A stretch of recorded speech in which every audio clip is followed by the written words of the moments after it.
Is modern sports card investing dead? In the last 2.5 years, we've seen the air get let out of sports card prices, and they have not rebounded. And now, with key players in the investing game getting hurt or playing poorly, is it time to ask the question, is sports card investing dead? So a +4 differential in projected win total. What this tells me, this could actually be the time that Jimmy Garoppolo does something and his card prices go up. You know, everyone was really excited about him a year ago. Okay, let's start with football. About to get through week 2 of the NFL season.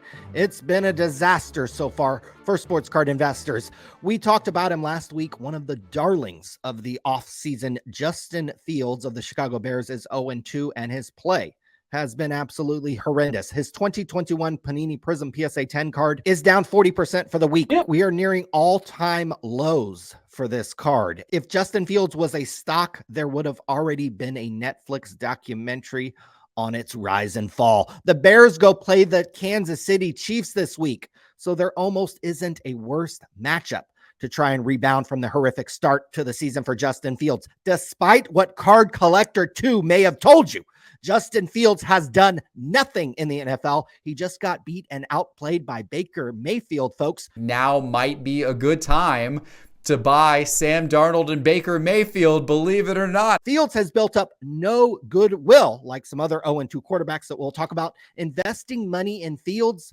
this offseason may have been one of the most risky and potentially stupid things you could have done. You could see a card like his PSA 10 Prism fall into the $10 to $20 range if he gets benched, if he gets hurt, or if he has to move teams ultimately in the offseason. Many of you invested in Fields only considering the upside of his cards. I, for one, don't feel sorry for you. And this is good news for Sam Darnold investors, and there are a lot of them out there. Sam Darnold has seen his card prices raise quite a bit this summer because people have been anticipating the Jets being better. A couple other hobby golden boys are 0-2 to start the year. Joe Burrow and Justin Herbert both are without a win yet. It will definitely impact their card values, not as much as somebody like Fields, who has done absolutely nothing in the league, because at least somebody like Burrow has built up some goodwill with fans and investors. He's won a college football national championship at LSU. He's made a Super Bowl and an AFC championship with the Bengals, who aren't a winning franchise. So Burrow is in a far different space and category than somebody like Justin Fields. That's reflected in his card values. His PSA 10 Prism card is actually up 3% for the week on 24 sales. Burrow cards have held steady or lost maybe 10 to 15% in value after the 0-2 start. The Bengals play on Monday Night Football next week, so an opportunity to rebound comes quick for Burrow.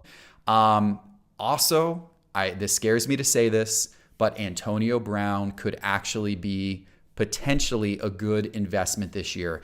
For Justin Herbert, all the Pelican Case boys in the hobby hype this guy to the moon. They literally rubbed down his cards with chemicals and sold them for millions. But Herbert gets outplayed down the stretch of games by other quarterbacks. The Chargers could be 2-0 if Herbert led his team to game-winning drives, but he didn't. He's not proven to be a winner, but he is somebody with more job security than somebody like Justin Fields. Fans, though, are starting to become concerned about Herbert. His Prism base is down 22% in the last week on 27 sales and is down 76% over the last 2 years. Yep. So all you Herbert Pelican Case boys who were so vocal a year ago, where did you guys go?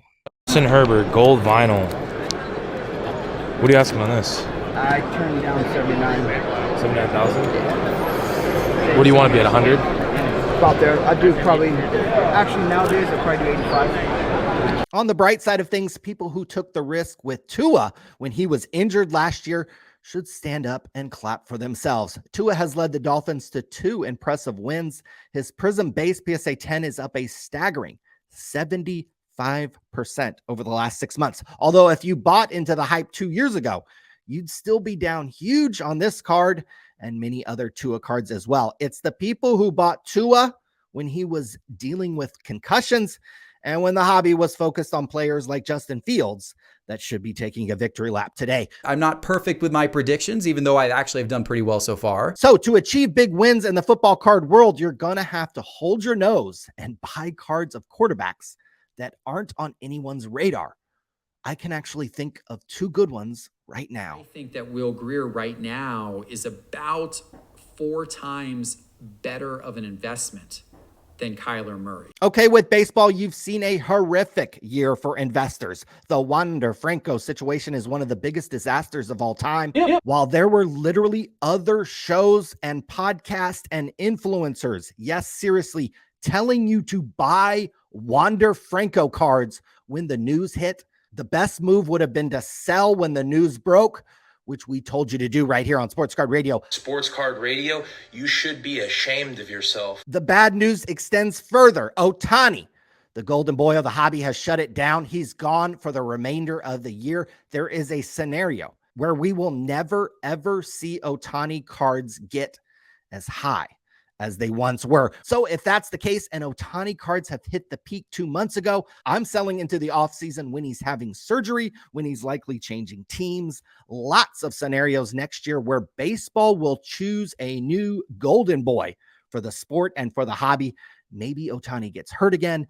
There are nightmare scenarios for Ohtani where his cards have gotten so high and they are actually still so high in value. It's time to sell and move on from Ohtani, in my opinion. Very amateur kind of wannabe card porn guy in a sense, right? Which he'll never be. Here is another thing that nobody will talk about in the sports card community. Elly De La Cruz has played about a half season of Major League Baseball, and the numbers, they aren't that good. He's batting .235. He hasn't hit a home run in a month. He strikes out 33% of his at-bats. Pitchers have figured out how to pitch this guy, and he's going to have to make adjustments. Most people piled money into this guy at the peak of his market. There is probably an 80 to 90% or greater chance Elly De La Cruz cards will never, ever be as high as they were a few months ago. Think about that. So we've seen 3 of the most hyped baseball players really crash back down to earth in the last month. Wander Franco, Shohei Ohtani, and Elly De La Cruz should serve as examples for next year when the hobby and the baseball card world tries to shove a new face down your throat. Does this cool off baseball cards heading into next year? Maybe actually a little bit. The hobby is searching for that next golden boy they can get behind, and they actually don't have one yet. Wander Franco may never play again. Ohtani may never pitch again.